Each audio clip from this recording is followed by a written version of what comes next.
Hello everyone, welcome back to Take It Simple. I'll teach you guys how to see and delete all your Facebook stories. So before starting this video, be sure to like and subscribe with notification on and comment down below what type of video we should make next on this channel. And let's start today's video without any further ado.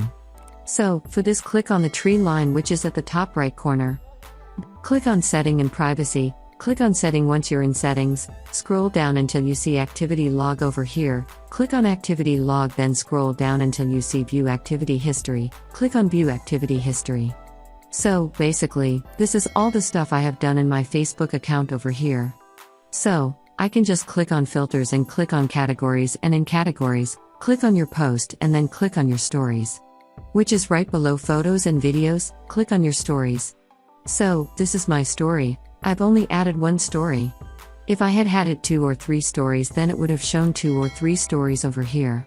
So, to delete this, you can just click on these 3 dots and you can click on Delete, so there is no checkbox shown over here at the left corner. Because there is only one story, but if there were multiple stories then there would have been multiple boxes where I could just tick them and delete them all at once. So, basically, let me show you how it would look like. You can go back. As you guys can see, these types of boxes would appear. If there are multiple stories, I can just click on them and then press on the trash and delete it. So, yeah, because there was only one story, there was no tick box for me to choose from, so that's how you see and delete all your Facebook stories. I hope you found the video useful. If you did, go ahead and give it a thumbs up. Feel free to comment down below in the comment box if you have a question or feedback. I'll be back soon with more tutorial episodes again. Thank you for watching.